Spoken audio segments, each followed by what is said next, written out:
Estamos en la conferencia de prensa de la película Arillo de Hombre Muerto, que se acaba de exhibir a las 4 de la tarde en la sala 1 de Guillermo del Toro.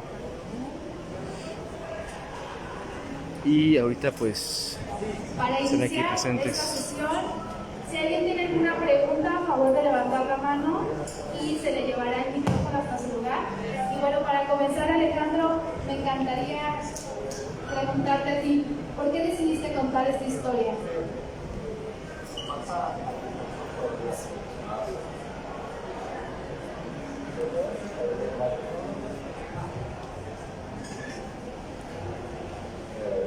Pues es una historia que surge,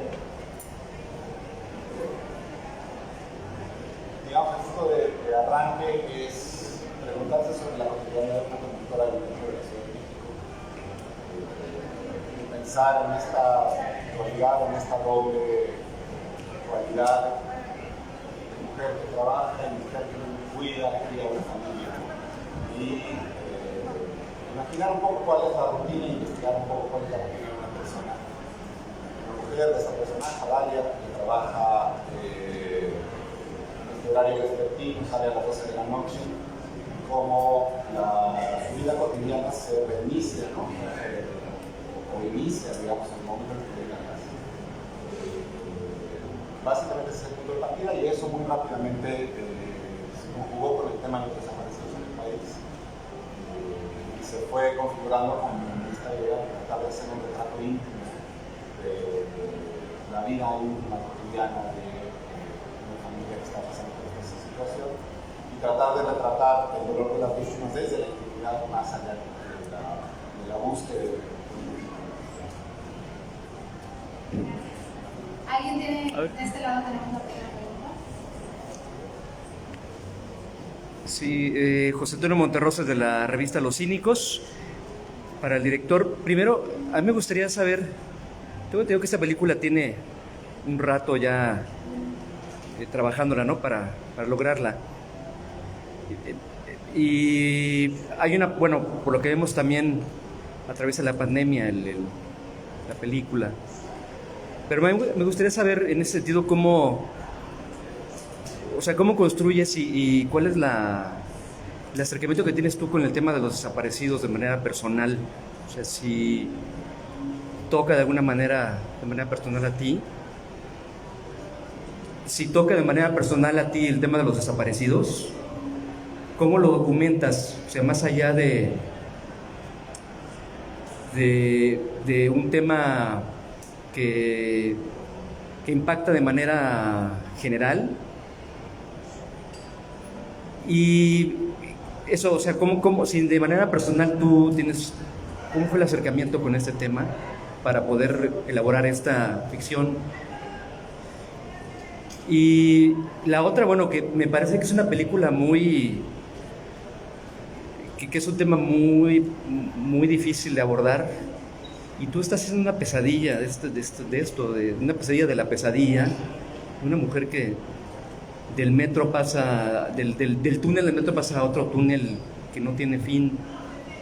O sea, estás consciente tú de que es una película que la gente no la va a querer ver de primera instancia. O sea, muchos se salieron, mucha gente se salió, pero es un tema muy importante el que estás abordando. Me gustaría que me platicaras de eso, o sea, cómo llegas tú ahí. Y para Adriana, el tema de... Hay una construcción en la película de la imagen de la mujer, de la no sé, pienso en María Félix, pues, pienso en estas imágenes como muy grandilocuentes del cine mexicano. Y de pronto aquí vemos una imagen de una mujer también, del rostro de una mujer, y que no sé si tú estás consciente de lo que estás enarbolando más allá de la película. Me gustaría que me platicaras un poco sobre eso, o sea, cómo vas tú a elaborar esta parte de que tu rostro va a significar algo más, de ese rostro luminoso de lo que son las mujeres mexicanas, a un rostro triste y que va a tener un impacto mucho más allá de la película, sobre todo también por por todo el reconocimiento que has tenido más allá de México. ¿Cómo lo vas a elaborar tú esta parte? Y por último, para Alex Otaola, la parte de la música. Pararon la música en la función que me parecía muy importante. Y me gustaría que me comentaras eso, o sea, de la parte de la música. ¿Cómo lo construiste, este órgano macabro, tenebroso, a un tema muy serio y muy delicado en México? Gracias. Antes de que respondan, acaba de llegar más talento, favor de pasar. Marar Alejo, Andrea Jiménez, Desiree. Por favor, adelante.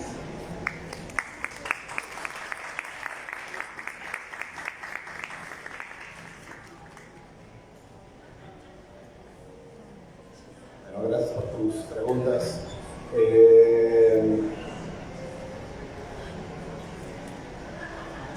No entiendo muy bien cuál es la intención detrás de la pregunta sobre la vinculación personal con los desaparecidos. Es decir, podría interpretarse que hay una especie de pensar que es un tema del que no se puede hablar, ¿no? Lo cual es gran parte del problema, ¿no? Gran parte del problema de la violencia generalizada que se vive en este país desde hace 15 años ante la escala de violencia que todos hemos vivido, tiene que ver con nuestra absoluta incapacidad de ponernos en los zapatos del otro.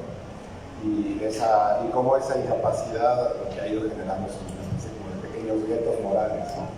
Que de alguna manera no permiten tratar de empatizar y entender las situaciones de dolor que viven otras personas, ¿no? Sí tengo vinculación directa con el tema de los desaparecidos, no en México, pero sí en otros países. Pero también hay que decir que el tema de los desaparecidos es un continuum que tiene 100 años ocurriendo en América Latina. Si tú haces un recorrido histórico por la historia de Latinoamérica, a partir de los 50 se empieza a haber desaparecidos en un país, después en otro, después en otro, después en otro. Entonces, lo curioso es pensar que no tenemos vinculación con el tema de los desaparecidos, pero es un tema actual en la historia sociopolítica del subcontinente, ¿no? Por así llamarlo. Y no entender eso o no ponerse en ese lugar, me parece que es parte del problema, ¿no? O sea, como pensar que es algo que le ocurre a nosotros, no que nos ocurre a todos. Lo que la película procura a través del retrato íntimo de Dalia es precisamente señalar eso, ¿no? Cualquier persona con la que uno se cruza en el metro puede estar siendo víctima de una violencia tremenda y no pensamos en eso en nuestra cotidianidad, nos asumimos como protegidos por alguna extraña razón, ¿no? Entonces, no sé si eso contesta un poco.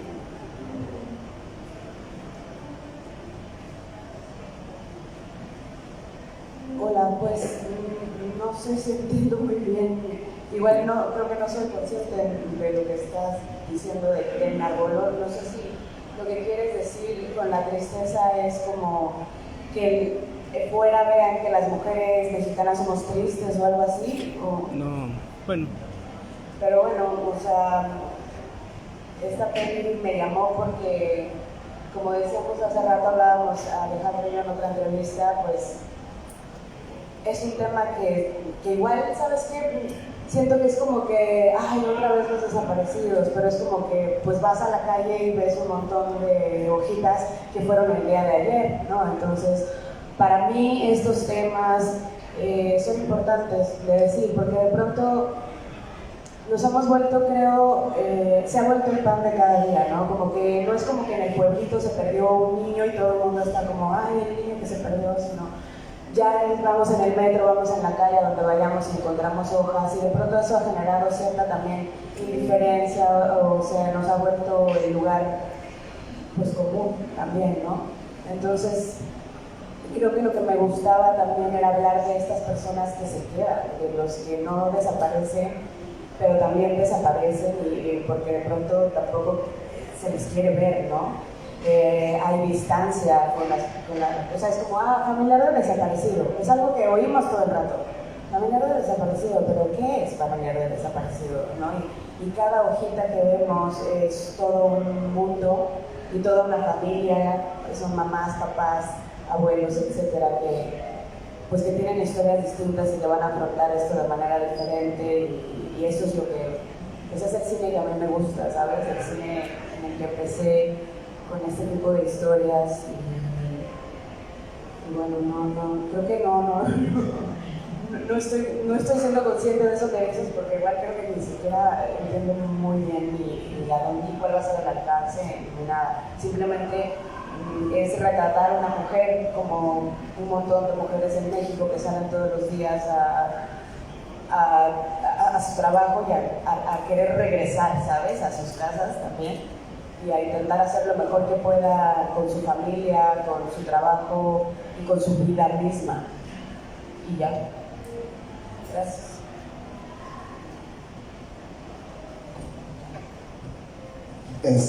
Sobre la música, pues que habrá sido hace como un par de años, así como que pensó en mi celular, que era tocayo, entonces como que intuí, se me hace que ya va a filmar, ¿no? Entonces contesto y, ¿qué onda? Voy a hacer ya mi siguiente peli y quiero que hagas la música. Y yo, ¡ah, huevo! Dice, pero vas a ser con órgano de iglesia. Y yo, ¡ah, huevo! O sea, como que no entendía bien todavía qué onda. Yo creo que todo el tiempo la tuvo muy clara en su cabeza, como la sensación que quería generar con el blanco y negro. Fue interesante porque después de esa llamada me mandó el guión y yo empecé a trabajar y a hacerle bocetos a partir de lo que leí en el guión. Primero me había preocupado porque dije, voy a tener que ponerme a estudiar contrapunto y Mozart y esas cosas, y después me fue cayendo el 20 de que en realidad la música tenía que acompañar los pasos de alguien que no sabe a dónde va, o que no sabe dónde encontrar lo que está buscando. Y fue muy interesante porque entonces le empecé a hacer varios bocetos a tocayo, y antes de filmar ya estaba medio hecha la música. O sea, después de que se filmó, entonces ya nos pusimos a ver cuáles de los bocetos funcionaban mejor dónde y qué duración deberían tener ya con la imagen. Pero hace 10 años él me invitó aquí al Festival de Guanatos a hacer la primera película que le hice la música. Fue hace 10 años y pues yo le tengo demasiada confianza ahí. ¿Alguna otra pregunta del lado del público?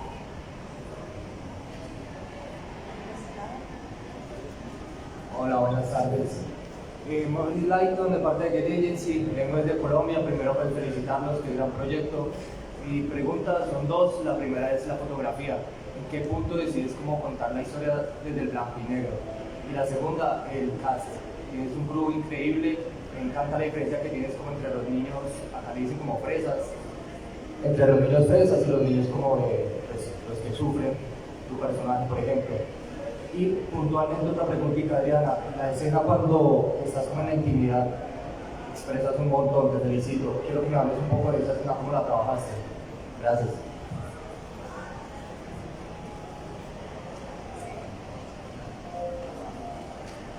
Bueno, hola, soy Atuel Riveros, de la peli. Y bueno, hay algo que a mí siempre me ha parecido fascinante, que es cómo construimos el tiempo-espacio de la película. Y me parecía, y bueno, en realidad que ya traía Alejandro, el blanco y negro nos ayuda, por ejemplo, a poder filmar en varias estaciones del metro, en varios lugares, y poder aglutinar el tiempo-espacio. Pero más allá de una cuestión como práctica, también pues siento que el blanco y negro y el sistema de iluminación está como un poco encapsulado, como tratando de crear esos espacios de luz en los personajes, como volverlo muy íntimo en los rostros, en las conversaciones, en las miradas, como para tratar de llevar la peli a ese nivel de intimidad. Y esa es como la lógica, creo, como homologar ese tiempo-espacio y poner, sí, al final que el ojo del espectador conecte con la mirada de lo que están sintiendo los actores. Y yo creo que el blanco y negro es, en este caso, como la herramienta que fue maravillosa, ¿no? Además, bueno, eso ya es otra cosa. Toda la investigación técnica, es decir, hicimos blanco y negro, a esta generación nos tocó trabajar en cine y ahora estamos en digital, nos tocó toda la transición.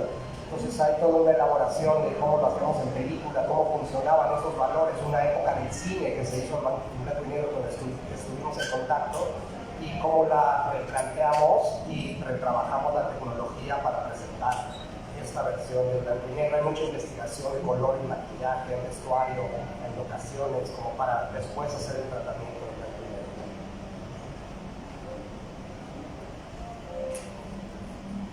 Pues en esa escena creo que lo que queríamos Alejandro y yo, y como estaba escrito, es un momento en el que Dalia toma muchas decisiones, es un momento en el que Dalia ya está rebasada, como que ha estado intentando aguantar y hacerlo lo mejor y estar como ecuánime y ser la mamá fuerte, la cabeza de la familia que se quedó. Y yo siempre he creído, ¿no? Como que en las relaciones sexuales hay un montón de cosas, o sea, puede ser un ejercicio súper violento, o sea, puede ser muy violento, puede ser muy tierno, y creo que ahí, aparte necesita, Dalia está sola, ¿sabes? Y necesita desahogar de todas las formas posibles, y el sexo es una buena manera de hacerlo, y creo que ella, conforme está en contacto otra vez con Carlos y está teniendo esta relación, ella va descubriendo cosas de cómo se siente.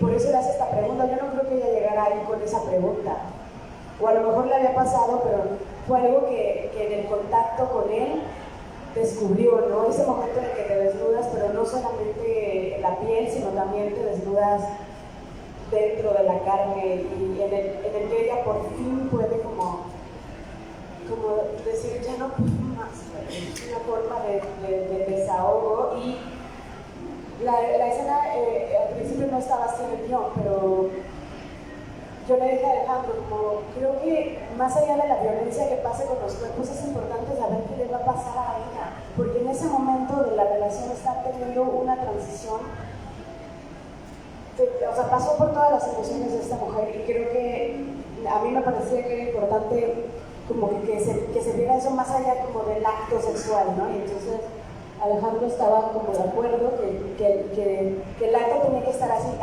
También ese acto violento que también es el sexo, es un poco la violencia que ella ha estado recibiendo todo el tiempo de manera velada o de manera más directa, y todo este juicio y toda esta cosa que ella no sabe muy bien cómo manejar, porque ¿quién está preparado para eso, no?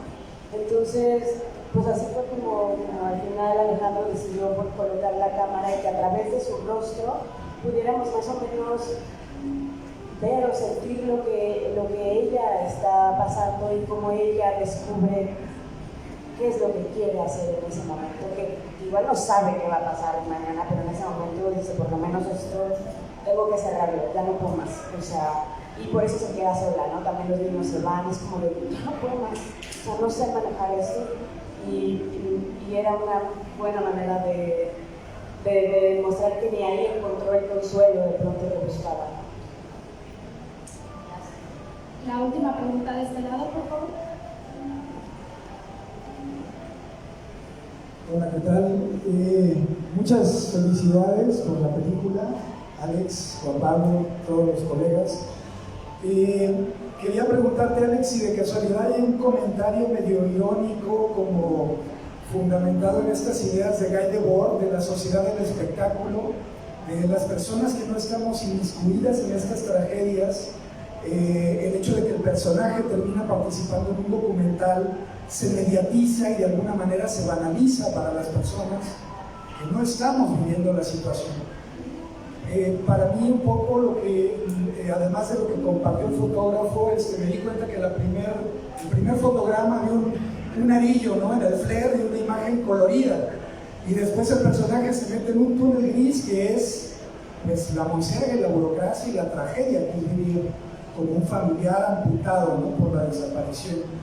Entonces no sé si hay algo de esto, de la sociedad del espectáculo a la que estamos ya tan inmiscuidos. Gracias.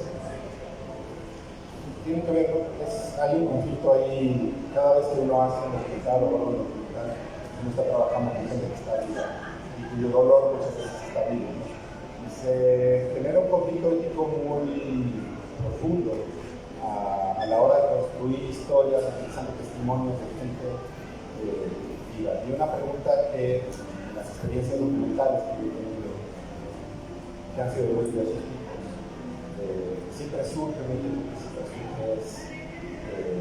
¿qué estoy dando yo a cambio a la hora de hacer este documental? ¿No? Y es un tema que se discute muchísimo, se ha discutido siempre en muchos foros, particularmente cuando se abordan temas profundamente dolorosos o delicados, o temas que no han tenido una solución, ¿no? Es muy distinto contar una historia sobre algo que ocurrió y que de alguna manera se solucionó y quedó atrás, que contar una historia documental sobre algo que está ocurriendo en el momento, que de alguna manera uno está acompañando y cuyo desenlace no se conoce, ¿no? Y ese es el caso de esta, más que documental, es como una especie de campaña publicitaria de visualización del tema hecha a manos de una ONG, tomando el caso de Dalia como un caso emblemático, ¿no? Y ahí surgen muchas contradicciones, porque por supuesto que es absolutamente bien intencionado en todo momento, pero al mismo tiempo es revictimizante, y al mismo tiempo es banalizante, y al mismo tiempo quizás sí genera algún tipo de conciencia, pero ¿de qué forma esa posible conciencia va a incidir en el tema en general, y de qué manera va a incidir en la vida en concreto de Dalia, ¿no? Entonces se genera un embrollo al cual yo no tengo realmente una solución, ¿no? Efectivamente hay una espectacularización del dolor que se genera en muchos documentales, ¿no? Hay una explotación del dolor que genera beneficios directos a quienes hacemos documentales en muchos aspectos, que tienen que ver con lo salarial, que tienen que ver con el prestigio, ¿no? O el director del documentalista que ha ganado muchos premios, ¿no? Por ejemplo.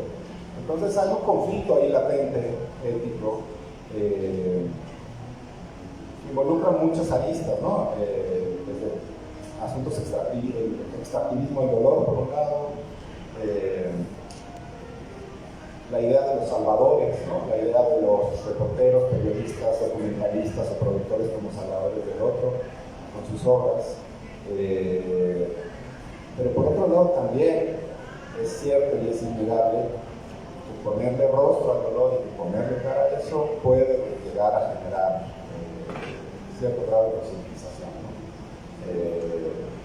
En última instancia pienso que estas cosas no tendríamos que llegar a la documentación del dolor del otro de esta manera. No es culpa, por supuesto, de quien documenta, pero sí me parece que hay matices y matrices éticas como involucradas, e incluso matrices de mercado, como el hecho de que hay que firmar un release para evitar después consecuencias legales al respecto, que son muy delicadas, y que esta secuencia pues en realidad es un ejercicio como de autocrítica y de voltear la cámara hacia nosotros mismos para tratar de generar una reflexión al respecto, sobre precisamente cuál es nuestra vinculación con el dolor del otro, ¿no? Y más que relacionarlo con lo de Lidebor, lo que hay ahí son muchas cosas que se azotan, ¿no? Ante el dolor de los demás, y retomando un poco las conclusiones de Sondra en su propio libro, ¿no? Esta brecha completa y absolutamente infranqueable del dolor del otro, de cómo el dolor del otro no puede ser compartido, ¿no? Pero sin embargo, como de alguna manera es necesario intentarlo, porque si no, no tenemos nada. Y ahí hay me parece un conflicto fundamental del medio audiovisual y del medio audiovisual mexicano reciente ante los 15 años de violencia. Bueno, muchísimas gracias a todos por asistir a esta sesión de preguntas y respuestas. A nombre del festival, Alejandro y a todo el equipo, gracias por estar aquí.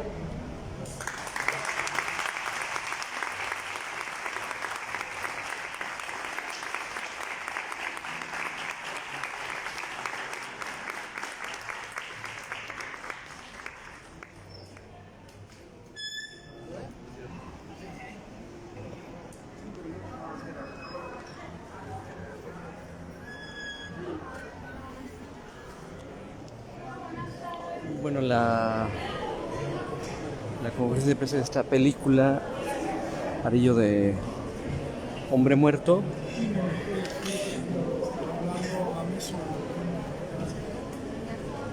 debo decir que dicen que no entendieron. Creo que a lo mejor fallé con mis preguntas, pero me parece que es una película que va a tener un reconocimiento por lo que está planteando y cómo lo está planteando, y por lo que significa un poco el rostro de Adriana Paz en estos momentos. Yo creo que es una película esas películas que nadie quiere ver pero que son necesarias y que nos hablan de una cosa que tiene que ver más allá del momento coyuntural, sino de una historia de lo que los cineastas mexicanos han intentado retratar. Muy interesante porque bueno, la historia es sobre una mujer que trabaja en el metro y que un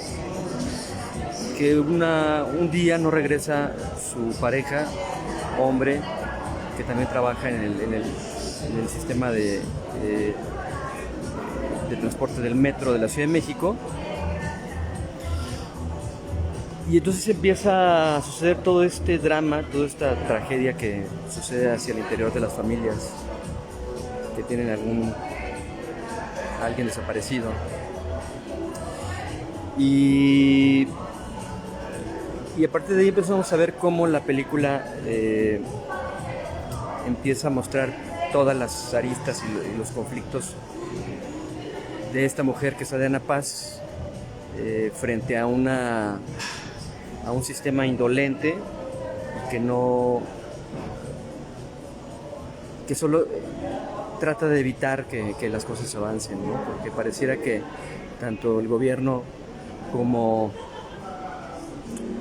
las instituciones públicas están coludidas con las personas, con el narco, con el crimen organizado. Entonces, bueno, creo que por ahí va. Es una película que me parece que va a tomar su importancia, que va a tener un valor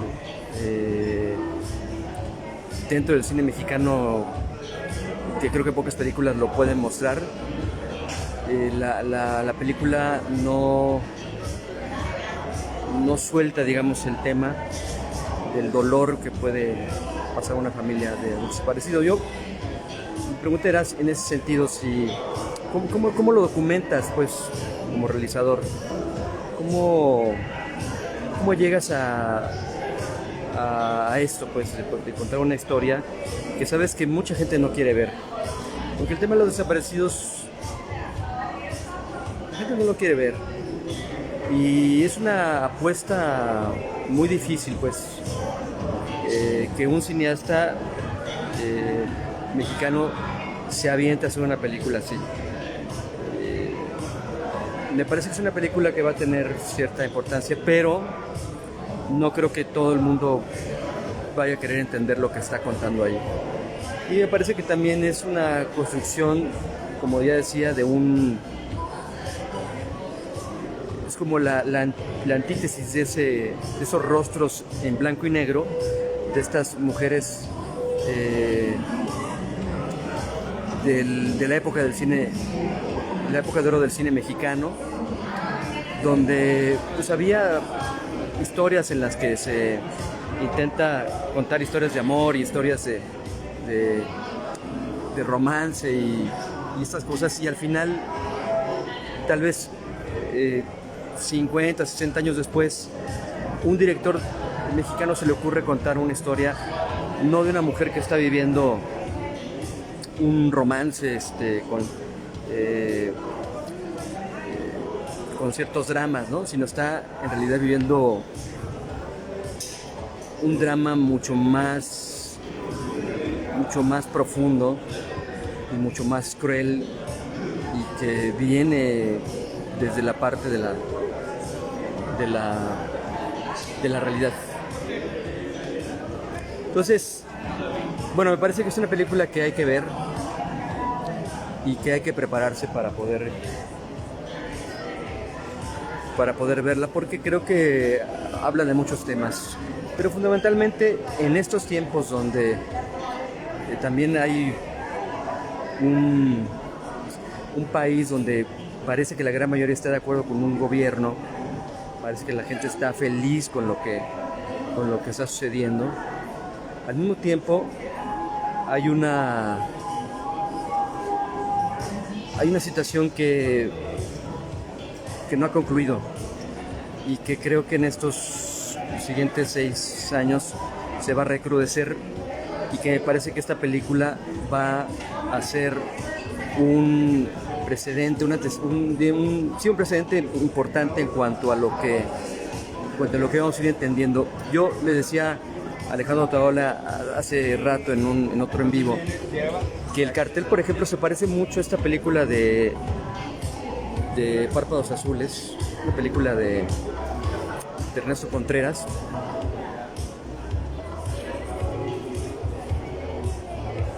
Y perdón, el cartel de la película es muy similar al de Párpados Azules de Ernesto Contreras, que es una actriz también importante, y que es un hermoso rostro de una mujer que está buscando vivir un amor que le cambie la vida, ¿no?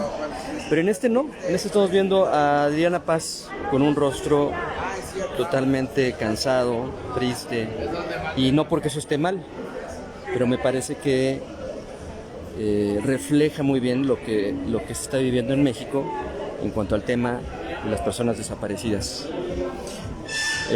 Ojalá haya oportunidad de platicar con el director, tal vez ya tú a tú.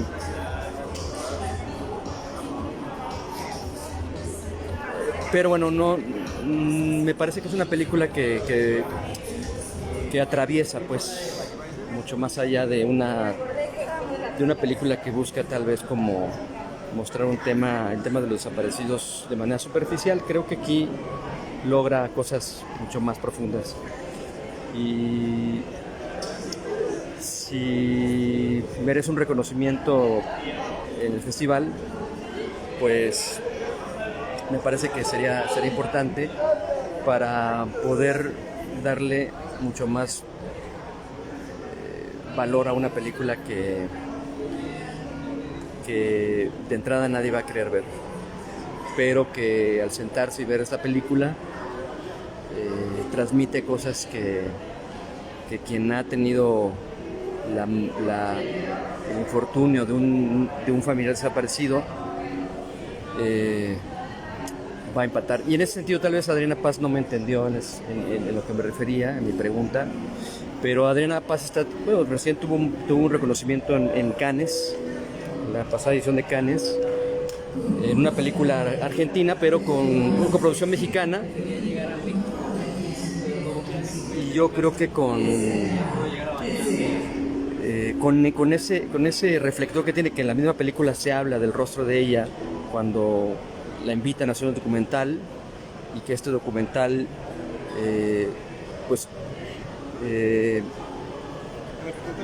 siendo su rostro como muy potente para poder transmitir lo que es el dolor de una mujer que desaparece que está desapareciendo su marido. Todos en el metro la observan ya no como esa mujer que tal vez está dolida, pues, y atormentada y todo lo que ustedes quieran de una mujer que está rota, de no saber qué está pasando con el padre de sus hijos y con su pareja. Entonces todos se le quedan observando como ese rostro que logra atravesar la parte de un rostro cualquiera con alguien que toma un sentido como mediático. Y creo que eso es un símil un poco de lo que Adriana Paz podría vivir con esta película en cuanto a la causa que tiene que ver con los desaparecidos ya fuera de la pantalla. Pero bueno, ojalá haya oportunidad de poder conversar con ellos en una entrevista con mucho más calma, porque creo que es una película que va a ser, que va a marcar de alguna manera las películas mexicanas actuales, pero con un tema que es totalmente, ¿cómo decirlo? Anticlimático. ¿Quién quiere ir a comer palomitas y meterse a la sala de cine para que te cuenten la historia de una mujer que su marido desapareció y todo el drama que sucede alrededor? Nadie.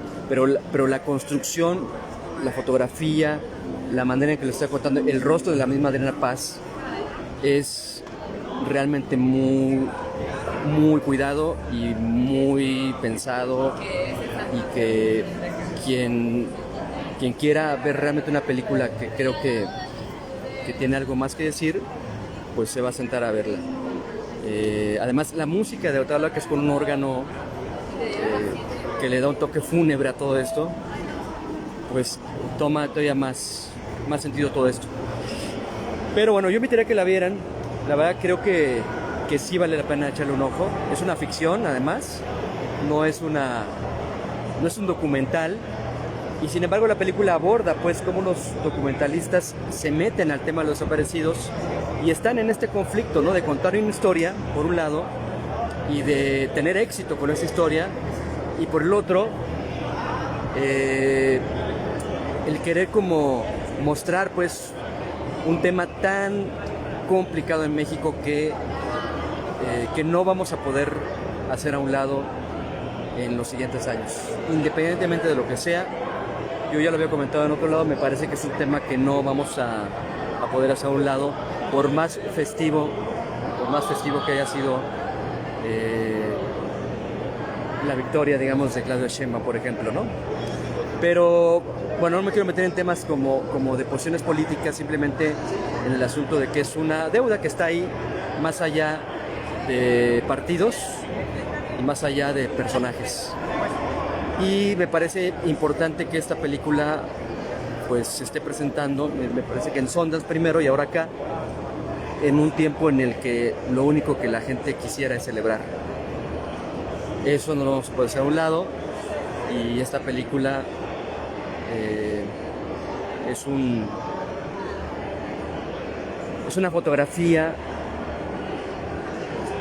de algo que en México no queremos ver. Y la película es en blanco y negro, y la película es fúnebre, pero la película tiene unos matices en cuanto a sus rostros, en cuanto a sus diálogos, en cuanto a la música, en cuanto a la narrativa, que creo que nos muestra mucho de estas emociones y de esta parte que al menos a mí me hizo reflexionar sobre el tema. Probablemente para despedir, pareciera que a lo mejor yo no les aplaudí la película. En realidad era todo lo contrario, pero sí quería como escuchar, y tal vez al tiempo lo van a entender, porque no entendieron mis preguntas, qué significa su película en los próximos años. Porque insisto, no es una película, no es cualquier película, me parece que hay algo más ahí, o a lo mejor estoy muy mal yo y estoy muy equivocado, pero ustedes ya me dirán. Quien tenga oportunidad de ver esta película mexicana que está aquí en el Festival de Cine de Guadalajara, pues ya lo iremos platicando. Bueno, aquí seguimos en la Cineteca de Guadalajara. Siguen más actividades, hay más cosas, pero pues bueno, vamos a ver qué nos va mostrando este festival en este tercer día.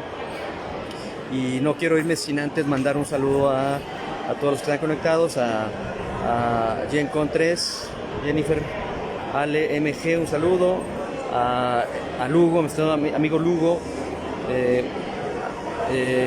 a Esterogama, un saludote. Y bueno, pues gracias por poner atención a esta perorata. Y ya me dirán ustedes si están de acuerdo conmigo o no. Y me darán un zap y dirán, no, pues estás muy mal. O coincido contigo. En la revista loscínicos.com estaremos ahí publicando seguramente algo. Y estaré escribiendo algo respecto a lo que ha pasado en este día. Y bueno, pues seguiremos aquí. Gracias y hasta la siguiente emisión.